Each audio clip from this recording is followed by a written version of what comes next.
The race for the Republican presidential nomination goes on and on. Despite Mitt Romney's huge lead, bolstered this week by another big-hitting endorsement, that of Florida Senator Marco Rubio, the other three candidates show little sign of pulling out. But why? What's going on in the other campaigns? Presidential historian Doug Weed is strategic advisor to one of them, to Ron Paul. And he joins me now, direct from a meeting in Ron Paul's office. Doug, welcome back. It's good to have you with us again. Thank you. It's an honor. Bless you. The choice of the majority seems to be pretty clear. The Republicans do seem to be plumping for Mitt Romney, and some of them are saying, why don't the other three candidates withdraw? Tell us why they won't. Well, because the numbers, the numbers are off. The numbers that you read in the New York Times or the Associated Press are way off. How off? We can't run a campaign to fulfill. Well, they underreport what Santorum is getting, they underreport what we in the Ron Paul campaign are getting, and they overreport the number of delegates that Mitt Romney is getting. I can give you a clear example of that in Iowa, and I'm giving you this example because it's on the public record. I don't want to give away too much.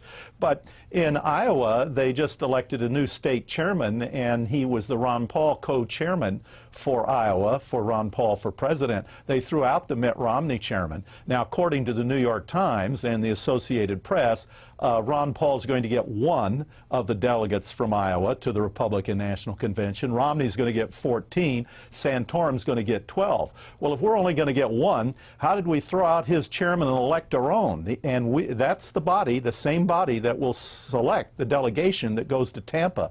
And I could give you state after state, Colorado, North Dakota, Alaska, Nevada, where the same thing is going on. So the media is assuming that these beauty contests are defining the delegation that goes to the Republican National Convention. It's not true. So what in fact do you think the lead that Mitt Romney really has is? Well, the short answer is we don't know perfectly because deals are being made in these conventions. In another month, we're going to hear what those deals are. And when I say deals, let me give you an example. I'll give you a mythical state that is meeting, and the Ron Paul coalition may have a third of the delegates, the Santorum people another third, and the Romney people another third. And it's who cuts the deal. If the Romney people can go to the Santorum people and say, we'll let you split the delegation with us, we'll lose out. But if we succeed in going to the Santorum people, Romney would lose out. So a lot of it remains up in the air, but this is not a done deal. It tends to look like it's a done deal because the national media at this point usually will stampede the other candidates and say, get out, get out. But the math is not there for Mitt Romney yet. There's no reason for us to get out. So that's the point about the figures and so on. So you think that none of the three candidates that we've been talking about, nobody will withdraw before the last days, do you think? I don't think they will. For example, Newt Gingrich, he's the fourth candidate that we didn't talk about. We don't want him out. Santorum doesn't want him out. Ron Paul doesn't want him out because if he leaves, there's the possibility that some of his delegates will move to Romney, and we will admit that Romney's in the lead. So every delegate he picks up makes a difference. So we want Newt Gingrich to stay right in there and hold the base of those few delegates that he has. A brokered convention is still unlikely in modern history. Things happen too fast. There are brokered campaigns. You don't have to have brokered conventions. But mathematically, it is still very possible. And if it happens, it will be a show, I'll tell you. What would you say the tactics of the various candidates will be? And we haven't mentioned Newt Gingrich yet either, because obviously he's another one to consider. And you want them all. The clear thing you've said is you want them all to stay in. It increases your chances.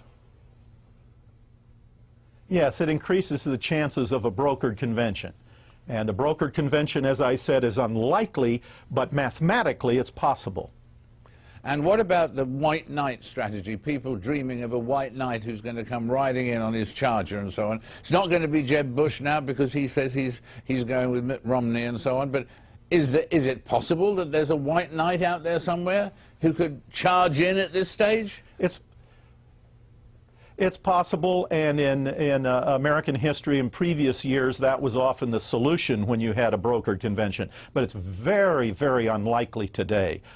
In this day and age, when a candidate is vetted, when enough people have committed their money and resources to the four that are in, it's more likely that one of these four will be the candidates. And Rick Santorum, you can't rule him out. He has touched a nerve here. Even the Obama people are responding to it, and that relates to church and state, because the walls become porous.